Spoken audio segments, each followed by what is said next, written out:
was spilled about the 22-yard line. So now third down intermediate. Number 10 on your screen, making their way to the field, Haley Von Voorhis, a safety for D3 Shenandoah University. From their own 23, 24-yard line. Yeah, third down, another big play, as I said. Formationally really diverse for the Eagles. Usually they mix up being under center and in the gun, but so far today we're exclusively in the gun. German with trips left, throws under duress, incomplete. I think Quentin Stevens heard a lot of footsteps and came up empty at the 25-yard line. It's true, he was under duress by Van Voorhis rushing the quarterback. It's not every day that a female gets to play college football, so. After 2 years of waiting, Van Voorhis finally saw game action. And it came in the first quarter of their game against Shenandoah College. And women have no place on the football field. Still, it didn't stop the MAGA crowd. Yet again, the fits was in. These clowns will hate on anybody making progress while simultaneously labeling anything they don't like. You guessed it, woke. Did that quarterback know what or who hit him? I've had some people come up to after the game until I take my helmet off. They're like, dude, I didn't know you were even a girl.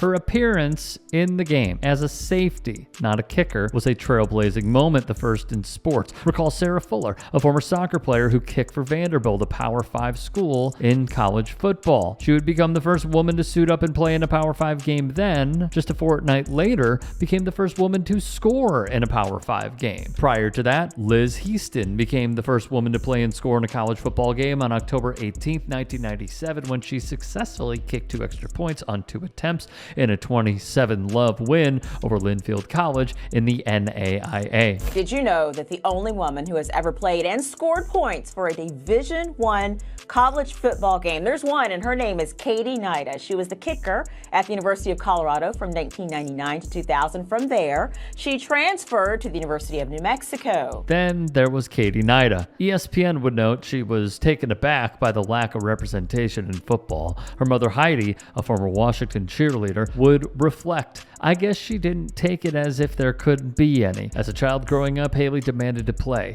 She became the first girl to ever suit up for her high school team, Christchurch. When the boys started growing, she spent extra hours in the gym. The first female non-kicker makes history by playing in a college football game. Stunning and brave. It's so sad that these kind of stunts. That's what this is. This is a stunt.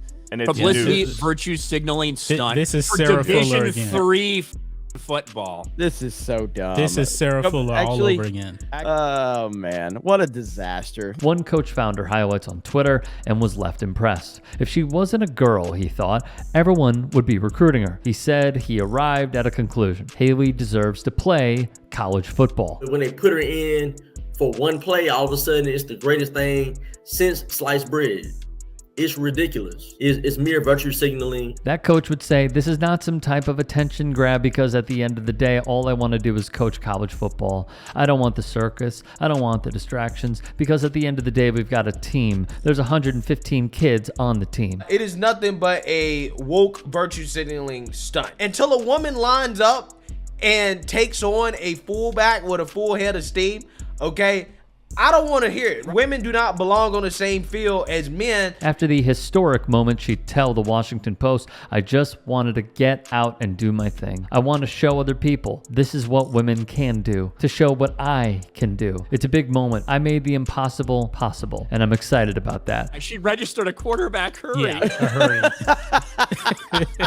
Seeing dudes like this reminds me, Clay Travis lectured Travis Kelce on manliness this past week. Van Voorhis would say, now that I've hit a goal, I have to make my next one. I mean, that's what it's always been. It's always just striving to be a better football player. Once I play, I want to play more.